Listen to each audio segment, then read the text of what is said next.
முத்துவின் வின்எஸ்எஸ் brand அரிசிகள் தரத்திலும் சுவையிலும் என்றும் number 1.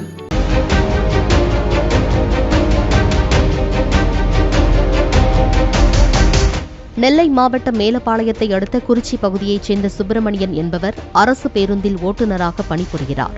நேற்றிரவு நெல்லை டவுனில் இருந்து மணப்படை வீடு செல்லும் அரசு பேருந்தில் சுப்பிரமணியன் பணியில் இருந்தார்.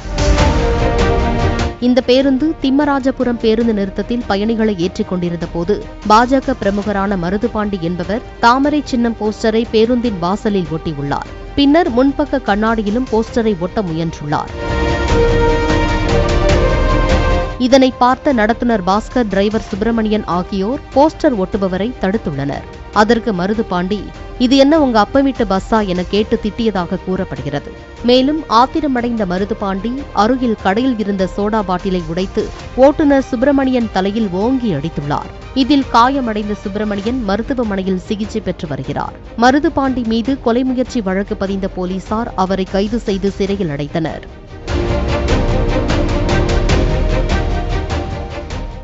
காங்கயம் முத்துவின் வின்எஸ்எஸ் பிராண்ட் அரிசிகள் தரத்திலும் சுவையிலும் என்றும் நம்பர் 1.